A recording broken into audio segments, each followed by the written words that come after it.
Hey.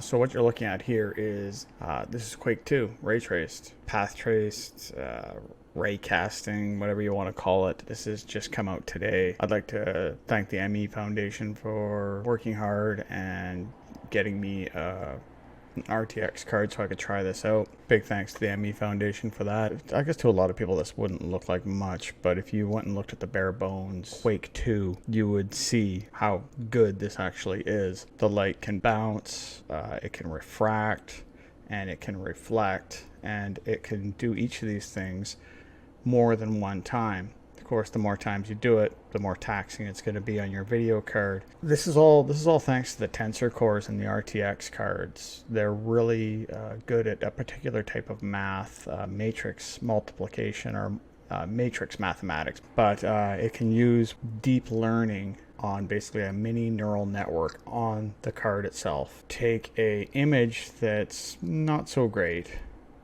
clean it up really well, or fairly well, before it hands it off to the main GPU to display to the screen. And the main GPU, it relieves a lot of the work that it has to do. So basically the image is being double processed before you see it on the screen. And this is with deep learning super sampling and with ray tracing. Yeah, it's a really cool technology, and I thought when I first heard about this, I thought it was kind of dumb, especially when I saw the price of these video cards. They're insane. They're nearly double the price of what the 10 series was for the NVIDIA cards. So I think with the deep learning super sampling, NVIDIA actually gets an early copy of the game, and they train the neural network or the tensor cores on that particular game on how to take the images, clean them up, and then send them to the GPU. And I believe this is done, I think it's 64 samples per pixel. And that's like a huge amount. You can't do that in real time and expect any sort of performance. So I guess they train the neural network, and they include all that information in new driver releases. So then when you go and download your NVIDIA drivers, you're actually getting training for the newer ray trace games that are going to come out and things like that. So thus just totally improving the performance.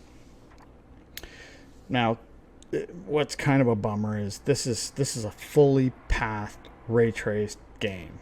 All the light is ray traced. It's not like Metro Exodus that only has certain things that reflect, and Battlefield 5 where it's only certain aspects are done. This is the entire thing.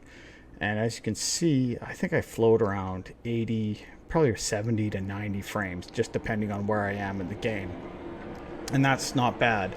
But the video card this is running on is one of the top end video cards by NVIDIA as far as consumer grade RTX cards are concerned. So that tells you how much work it actually does take to produce the images at a smooth enough quality that's an enjoyable game. Kind of wanted to show you guys a little bit of the gameplay. Plan on playing this the whole way through. I've only ever played this game the whole way through once, and that was back in like 1998.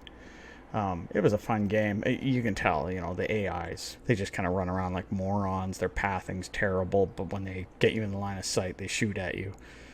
It's a game from 1997, so can't expect too much. It would have been nice to see a few changes in it, but NVIDIA is actually releasing the source code for this so that other people can mod it, make improvements, things like that. It'll be really interesting to see where it goes. And it's going to be really interesting to see how many new or old games get refreshed with this technology. I think they could do it to a lot of games. Games with low polygon count.